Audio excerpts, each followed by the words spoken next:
Jadi kita dapat ilmu baru nih ya. Ada sedekah mentok, ada orang sudah mentok baru sedekah gitu ya. Ya, jadi saya berikan rumusan Qur'annya. Sebetulnya itu standar. Yang paling standar di dalam ujian Allah kepada manusia supaya ada nilai rasa dalam diri kita bahwa kita itu punya Allah. Itu poin tertingginya. Nah, biasanya pada titik-titik tertentu oleh Allah itu dihilangkan semua potensi-potensi dari makhluk sehingga kita bisa merasakan kenikmatan langsung untuk berinteraksi dan mendapatkan anugerah dari Allah. Itu titik tertingginya. Sambil contoh begini.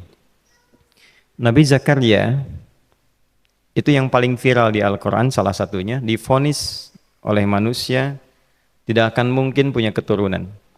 Secara klinis mustahil karena istrinya divonis monofus dan mandul. Secara medis semua sudah angkat tangan. Tapi apa yang dilakukan? Nanti ini akan melahirkan rumus di Quran surah kelima Al-Maidah ayat 35. Nanti jadi rumus standar dari apa yang dialami oleh beliau ini. Di titik itu beliau menangkap isyarat bahwa ketika manusia sudah mengatakan tidak mungkin, itu tanda awal dari Allah supaya kita langsung memohon kepadanya karena Allah ingin memberi tanpa perantara siapapun.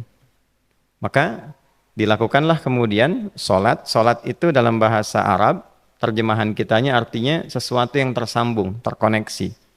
Karena itu saat kita sedang solat, kita sedang menyambungkan diri kepada Allah. Anta'budallaha ka'annaka tarah. Kata Mas Ihsan tadi.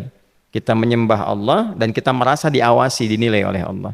Maka dalam sholat itu beliau meminta. Ya, permintaannya viral. Qala rabbi habli min ladunka dzurriyyatan thayyibah innaka sami'ud du'a. Bahasa bebasnya begini, ya Allah, semua memvonis aku tidak akan mungkin punya keturunan. Sekarang aku memohon kepadamu saja yang tidak punya batas dalam pemberian. Nah, sebelum ke sedekah dengan harta, Allah mengajarkan dulu sedekahlah dengan tubuh kita. Karena tidak semua orang boleh jadi memiliki harta, tapi semua orang punya potensi untuk menggerakkan tenaganya untuk meminta. Oleh karena itu diletakkan sebelum harta itu solat. Kenapa rukun Islam yang kedua solat, selanjutnya zakat? Karena tidak semua orang bisa mengeluarkan harta. Kalau tidak ada satu pun mentok di harta, maka gunakan tubuh kita untuk menunaikan solat. Itu rumus Nabi Zakaria. Maka beliau tunaikan di mihrabnya Maryam, minta ke Allah. Rumus kedua, sebut nama Allah, Asmaul Husna, sesuai kebutuhan kita. Jadi nggak harus 99. Misal, ini mau menuntut ilmu, sekolah, sebut ya Allah ya Alim, pemilik ilmu. Ada persoalan rizki yang ingin kita dapatkan, ya Allah ya Razak. Ada proyek, ada kegiatan yang kira-kira tantangannya tidak mudah, ya Allah ya Al-Fattah. Ini beliau minta karena divonis tidak mungkin, maka meminta kepada Allah dengan nama pemberian tanpa batas, namanya Wahhab. Disingkatnya Hab. Rabbi habli, ya Allah yang tak punya batas dalam pemberian, mereka memvonis aku punya batasan, maka mohon anugerahkan darimu saja. Jika padamu belum sempat juga terkabul, maka mohon tunjukkan kepadaku dengan cara apa lagi aku mesti meminta.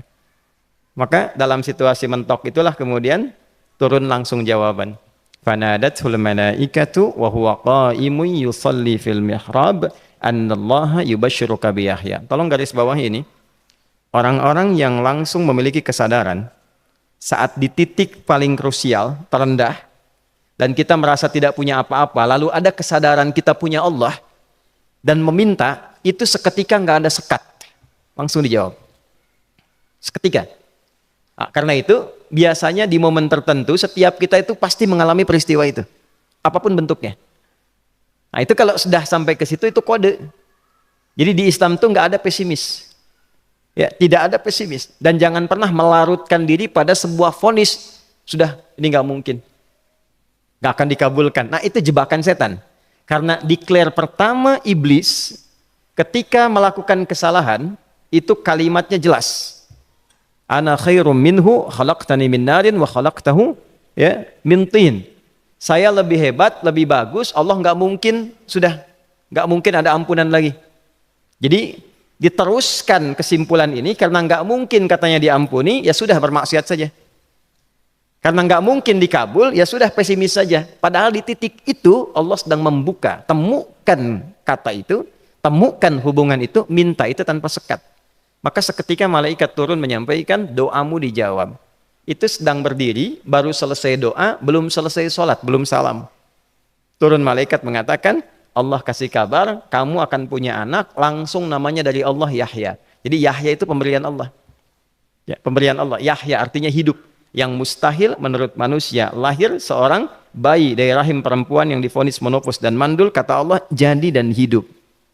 Nah, rumus itu nanti terus dialami oleh para nabi, puncaknya di era Nabi Muhammad SAW, nanti melahirkan panduan di Quran surah 5 ayat 35.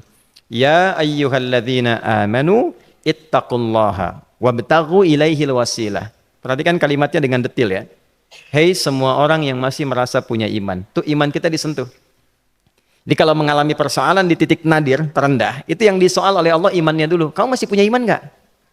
Orang beriman nggak mungkin pesimis. Orang beriman gak akan putus asa. Orang beriman gak akan bunuh diri.